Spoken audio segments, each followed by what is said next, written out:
একবার ভেবে দেখেছিস বাড়ির এতগুলো মানুষ মিলে একটা ফ্ল্যাটে থাকতে গেলে আমি দম বন্ধ হয়েই মারা যেতাম। যা হয় ভালোর জন্যই হয়। কাল সঠিক সময়ে ফারিয়া আপা এসে আমাদের বাঁচিয়ে দিয়েছে, কি বলিস?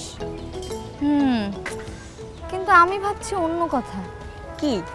আমি ভাবছি ফারিয়ার সাথে ওয়াসিমের সমস্যাটা আসলে কোথায়? ওদের মধ্যে নিশ্চয়ই। এই একটু দাঁড়া। কেন, আবার কি হলো? পুরো পার্টি এটা, হ্যাঁ? আমরা যদি চাই তাহলে সব কটা মেয়ে, হ্যাঁ ঠিক আছে?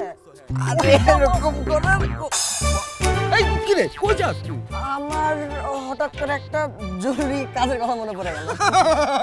কাজ আর তুমি একসাথে দুটো শব্দ যায় না বন্ধু। যাই হোক, চল চল চল। শোন মানে ব্যাপারটা হচ্ছে কি, তুই বুঝবি না, থাকে না অনেক কাজ থাকে তো। আরে জানা তুই, বুঝলাম না তো, কোথায় আরে যাবো? দূর কই যাস? এই যে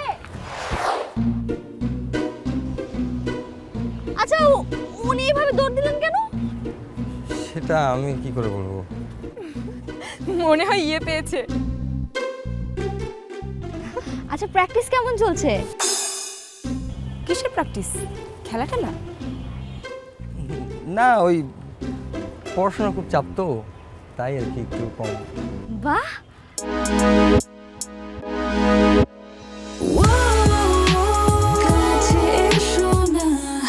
আপনি পড়াশোনা করেন? এটা তো খুবই ভালো কথা। কিন্তু আপনার তো আসলে চাকরির বয়স। উনি চাকরিও করেন আলো আপা, সিইও অ্যাট বাপের হোটেল। আমার বাবার কোনো হোটেল নাই। পড়াশোনা তো থাকবেই, তার সাথে বাইরের কাজগুলো তো করতে হবে, তাই না? এর মানে এক্সট্রা কারিকুলার অ্যাক্টিভিটিস। আজকে আপনাদের হোমওয়ার্ক হচ্ছে আমি যেভাবে শীষ দেওয়াটা শিখেছি সেটা আপনারা কাল ঠিকঠাক মতো করে এসে আমাকে শোনাবেন, ঠিক আছে? কাল? শীষ?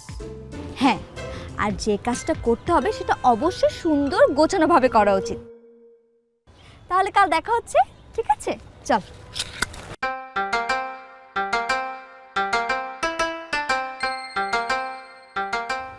কার পাল্লা করলাম? কি মুসিবত!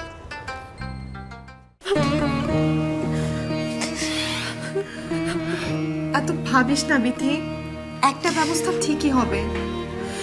আর তুই এত ভেঙে পড়িস না রে। কেন আমাকে ভালো সাজতে হলো? তখন রাত ভর গাড়িতে গেলেই হতো। সৎ থাকলে কি এরকম হয় রে আপা? হ্যাঁ হয়, কারণ সৎ থাকাটা কঠিন আর খারাপ কাজ করা খুব সহজ। তাহলে আমি কেন এই সহজ কাজটাই করতে পারি না? আমিও খারাপ হতে চাই,